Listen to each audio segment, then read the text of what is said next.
ចែករំលែកបទពិសោធន៍រឹងធ្គាមការដែលខ្ញុំទៅរៀននៅប្រទេសមួយនៅក្នុងសហភាពអឺរ៉ុបមិនបានថារឹងធ្គាមដោយសារតែទៅប៉ះខែណាមិនទៅប៉ះខែធ្លាក់តកកជីវិតដូចនៅក្នុងទូទឹកកកដក10អង្សាអញ្ចឹងប៉ុន្តែជាបទពិសោធន៍ជីវិតមួយដែលមិនអាចបំភ្លេចបានអញ្ចឹងដាក់មកវីដេអូឲ្យបងប្អូនទាំងគ្នាស្ដាប់ដែរដោយសារតែខ្ញុំជាក្មេងនៅតាមខេត្តទេហើយជីវភាពគ្រួសារមធ្យមហើយក៏មានសាច់ញាតិជិតដិតនៅក្រៅប្រទេសអីដែរអញ្ចឹងហើយពេលដែលបានទៅរៀងរំភើបអញ្ចឹងហើយក៏ចង់មកចែករំលែកបទពិសោធន៍ខ្លះៗឲ្យបងប្អូនទាំងគ្នាស្ដាប់លេងឬក៏មានចំណុចខ្លះអាចមានប្រយោជន៍សម្រាប់បងប្អូនដែលគាត់ចង់ទៅរៀននៅសហភាពអឺរ៉ុបអីអញ្ចឹងណាការខ្ញុំទៅហ្នឹងដោយសារតែខាងសាលាគេមានកម្មវិធីផ្លាស់ប្ដូរការសិក្សាទៅអឺរ៉ុបអញ្ចឹងហើយខ្ញុំក៏បានទៅប្រទេសស្វីដិនឬក៏ខ្មែរហៅថាស៊ុយអែតហ្នឹងនៅជាប់ប្រទេស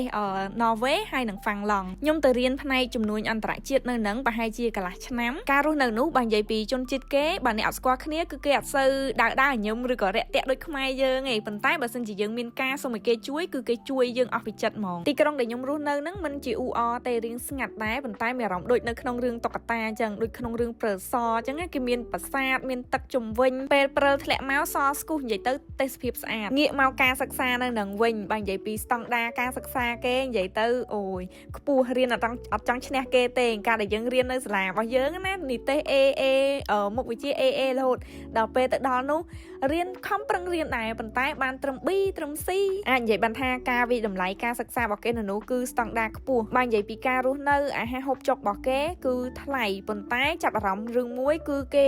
យកចិត្តទុកដាក់រឿងគុណភាពចំណីអាហារខ្លាំងមែនតើអាហារថ្លៃមែនប៉ុន្តែគេគិតទៅដល់គុណភាពស្តង់ដារហើយនិងសុខភាពរបស់អ្នកប្រើប្រាស់ជាចម្បងហ្មងអញ្ចឹងហើយថ្ងៃនេះខ្ញុំលើកយកបទពិសោធន៍ការទៅរៀននិងរស់នៅសហភាពអឺរ៉ុបហ្នឹងស្របពេលដែលផលិតផលកូនខ្មែររបស់យើងផលិតនៅខ្មែរដោយកូនខ្មែរបានក្លាយជាក្រុមហ៊ុនដំបូងគេនៅក្នុងប្រទេសកម្ពុជាដែលទទួលបានវិញ្ញាបនបត្រគុណភាពពី NSF នៃសហរដ្ឋអាមេរិកនិងសហភាពអឺរ៉ុបគ្រាន់តែឮអញ្ចឹងខ្ញុំឡើងរំភើបហើយមានមោទនភាពដែលផលិតផលខ្មែរយើងបានទទួលវិញ្ញាបនបត្រនេះគឺឆ្លុះបញ្ចាំងពីគុណភាពតែម្ដងអញ្ចឹងហើយថ្ងៃនេះខ្ញុំក៏បានមកចូលរួមកម្មវិធីអបអរសាទរជាមួយគាត់ហើយក្រុមហ៊ុនខ្មែរដែលខ្ញុំនិយាយហ្នឹងគឺ Vital មុនហ្នឹងនៅអឺរ៉ុបសុកទេឥឡូវមកដល់ស្រុកខ្មែរវិញណាឥឡូវខ្ញុំកំពុងតែដើរចូលទៅក្នុងកម្មវិធីបានជួបបងប្អូន idol ច្រើនមែនតើមកចូលរួមអបអរសាទរជាមួយនឹង Vital ដើម្បីបានវិញ្ញាបនបត្រគុណភាពពី NSF នេះមិនមែនជាការងាយស្រួលទេគឺត្រូវការពេលស្នើយូរហើយត្រូវការឆ្លងកាត់ច្រើនដំណាក់កាលគេសុទ្ធតែមានផ្ញើផលិតផលទៅធ្វើតេស្តនៅក្នុង labo របស់គេជាច្រើនដំណាក់កាលតម្រាំតែទទួលបាននៅ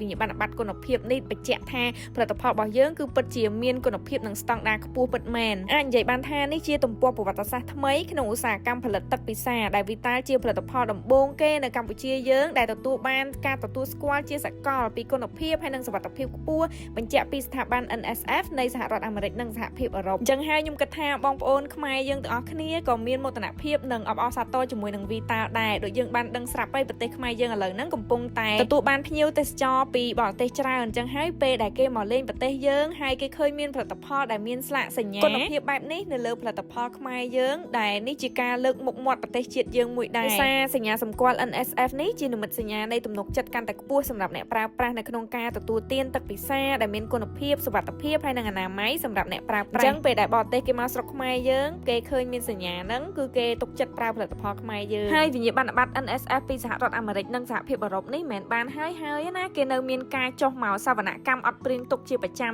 ទៀតគឺគេចុះមកដោយអត់ប្រាប់យើងមុនទេអញ្ចឹងហើយគឺយើងត្រូវតែរក្សាគុណភាពហើយនិងស្តង់ដារហ្នឹងគឺរហូតតែម្ដងនេះមុននឹងបញ្ចប់កម្មវិធីយើងក៏បានឡើងមកញ៉ាំអាហារពេលល្ងាចជុំគ្នានៅ Sky Bar ជាន់ទី48និយាយទៅទេសភាពស្អាតខ្លាំងមែនតើហើយមាន